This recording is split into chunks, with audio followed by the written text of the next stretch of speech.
What's going on, everyone? Welcome back to another reaction video. Yes, I am a degenerate. Yes, I understand.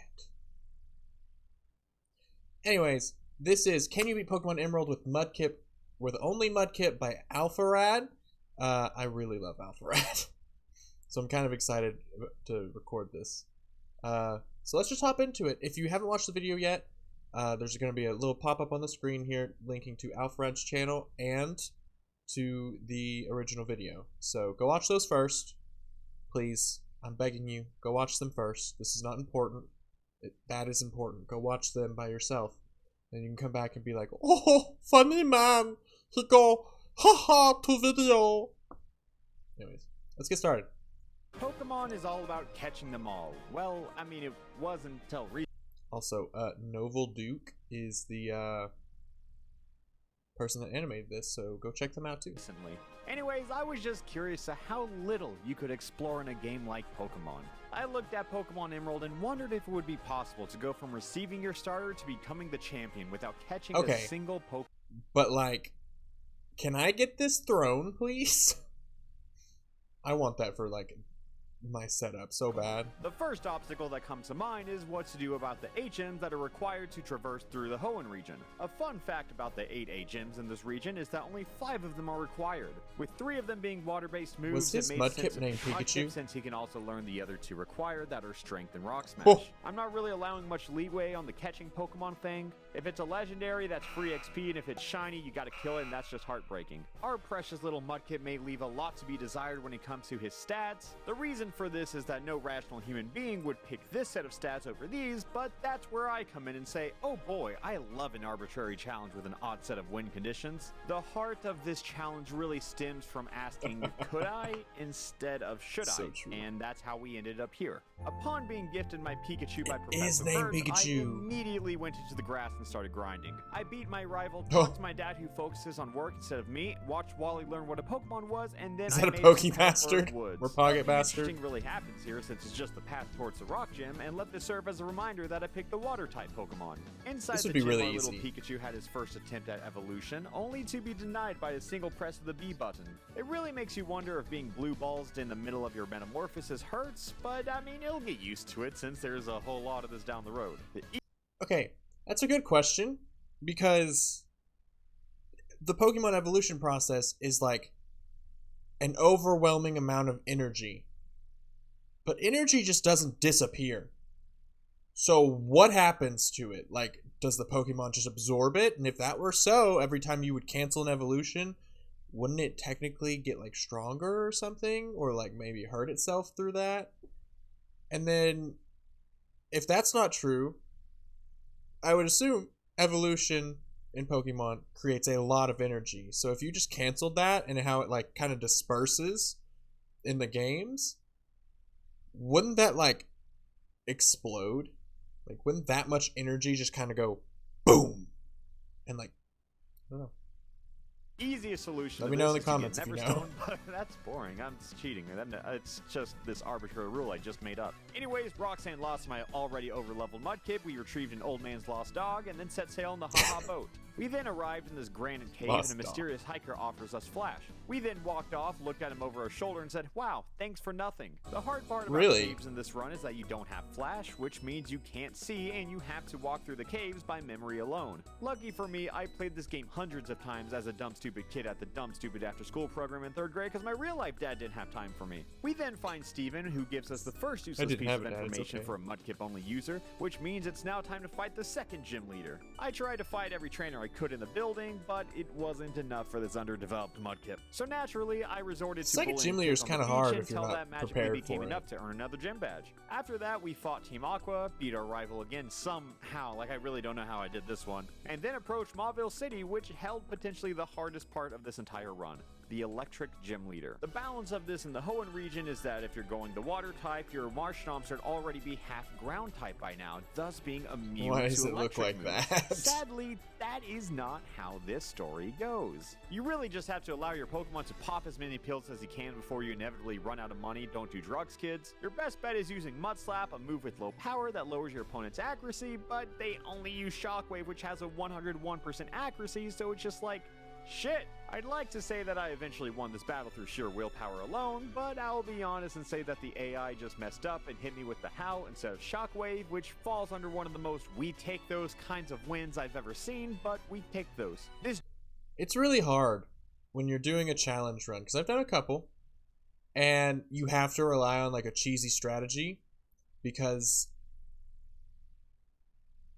the Pokemon that you're using isn't really that powerful, obviously. And then your cheesy strategy just gets messed up, and you're just kind of sitting there like, am I going to be here forever? Will the Eternal Void take me back? This gym badge allows us to use Rock Smash, which is an actual move we will actually use. Cringy. You can use Rock Smash to get strength, and this is an actual move that we will even actually use. At this point, you're starting to figure out that the Mudkip we carry is going to be void of an actual moveset, since we have to use all these HMs to navigate through them. You can go to the move deleter, sure, but to get through Victory Road, you need Strength, Waterfall, Surf, and Rock Smash, and we're lucky Dive isn't required, otherwise it wouldn't be possible. On our way to some story-related missions, we walk through the Fire Cave, and there really isn't anything of interest over here except TM06 Toxic hiding behind a boulder, but we'll get to that later. After that, we run into Team Magma, go through a forest, and then fight the 4th gym leader who specializes in fire, which again, let me remind you that I chose the water Pokemon. Upon receiving the 4th gym badge, our journey puts us in a beeline towards... I one time took Flannery on, and I was so confident in myself. I had a water Pokemon, I was like, I'm going to just steamroll it. So I told my friend, I'm just going to go in there with just my water Pokemon. Watch me destroy this gym. And I'm not kidding. I got my ass handed to me. Like, so bad. The 5th one. Don't underestimate this Flannery. Was going to be the gatekeeper for me. Norman's Pokemon had all the tools to absolutely steamroll me, and at this point, I guess I just severely underestimated the growth of my Mudkip. And then Norman sent out Slacking. I was worried about being sat on in a hilarious fashion by this humongous beast, but then I remembered Slacking's ability. He can't attack every other turn, and my Mudkip was faster and knew Dig. After denying Schrodinger's Marshtomp another chance to breathe, we took the HM Surf, got a Thunderstone for our dearest Pikachu, and then progressed towards the Weather Tower. Inside, Team Aqua bombards you with the exact same shit you've seen before, and ultimately fails to overpower the strongest Mudkip in existence. You would think that the weather employees would be grateful for you saving their lives, and that's the problem. They are. Too grateful, if you ask me. They offer to give you a reward for your troubles while stripping you of an option to decline. With that being said, we retrieve our 2nd Pokemon of the playthrough, and just like that, the run is dead.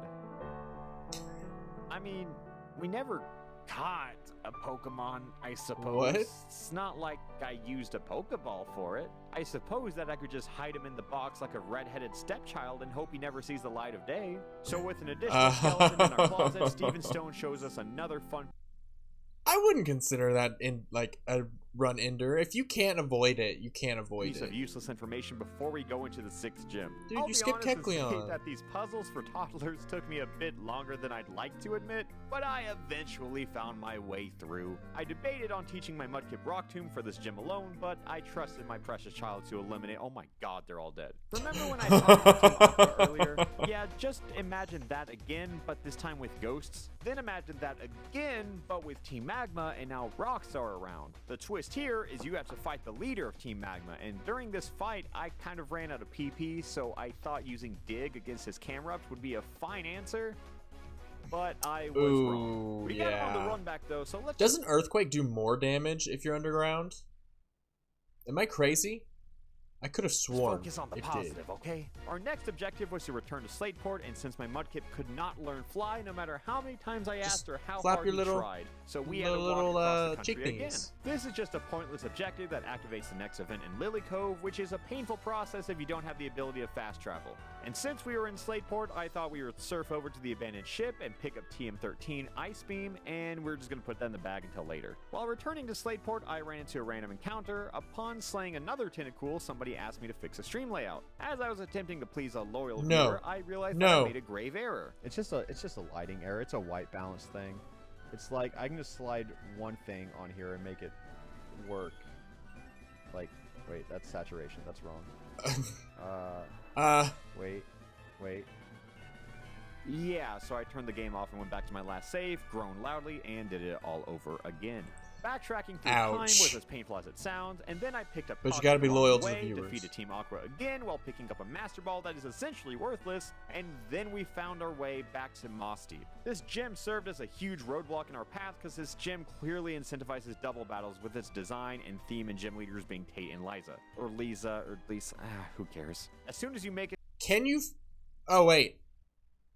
I was just fixing to ask. Can you even fight them without 2 Pokemon? to the gym leader room, they turn your way if you only have 1 Pokemon. To battle them, I'd have to catch another Pokemon, which would absolutely disqualify me from this challenge. The coffin. But what No, if we had the to search cast an form. albino metamorphosis love child to bring back I'm out free. of hiding? Surely this doesn't count as catching a Pokemon, and it's not like its inclusion really matters since he's just gonna die to Xatu's Psychic. From this point on, Mudkip easily won the 2v1 by spamming Surf the entire battle, and upon leaving the gym, I went out to go do what I felt was right and release cast form into the wild.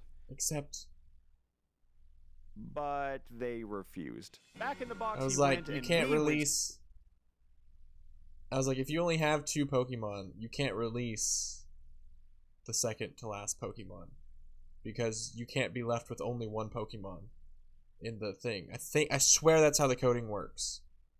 You have to have assist more Mr. than Stone in a 2 double after battle. your... He was kind enough to allow me to choose starter. any Pokemon I wanted, so I chose my Mudkip and we washed the floor with these lackeys. With our journey soon coming to a close, Steven finally did something of value and allowed me to teach my Mudkip a brand new HM, Dive. With this being our 4th one, Mudkip looks no different than an HM Zigzagoon slave at this point, and nevertheless, It really we is. continued our journey to the Zigzagoon, 8th gym. though, if you But want an before I HM did slave, that, there I you was go. surfing and ran into a shiny Tentacool, laughed hysterically, and killed it in front of everybody. But I still forgot we had to go to the Aqua hideout, so yeah, we did that too. Then Dude, he killed the shiny Squidward. I've never had that happen when I've just ran into a random shiny in a challenge run. returning to Pseudopolis. One day it's They gonna play happen, a nice and it's little gonna cutscene hurt. while Wallace plays 20 questions about Rayquaza, interrogating me about their location as if a 10-year-old with a Mudkip had even heard of whatever that thing is. For whatever plot convenience reason, we trekked up to meet Slifer the Sky Dragon, and he instant transmission to somewhere random, I think. Since I Oh no, didn't with the attempt to Smash imitate Arena. him by walking painfully slow, I just battled in the Sky Tower until my little Mudkip couldn't handle it anymore. Since whiting out just sends you to the last Pokemon Center you went to, it activated the next cutscene immediately. Rayquaza interrupts this fight that looks like a stare down to tell Groudon that he got insanely counterpicked. I mean, he has this tiny piece of land and Kyogre has this ocean on their side. He then threw in the white flag, which caused Kyogre to dive back into the ocean, and I don't really know where Groudon went, honestly. Anyways, after saying That's a good question. It shows them both like go off screen, but where the heck did Groudon go?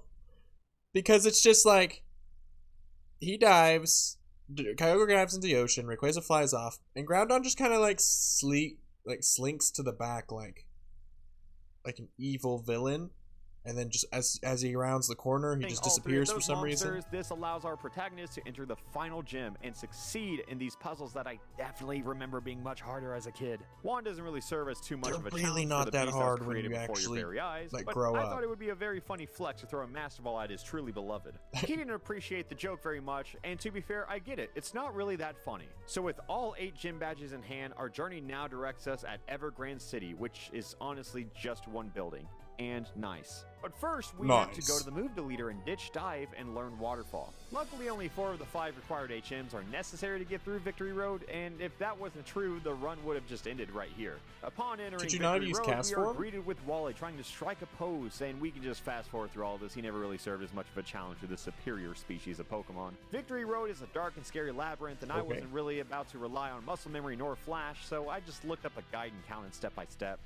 I will say this about Wally real fast. I know that was just a little bit ago. I really wish that in Emerald they would have given him more like character development.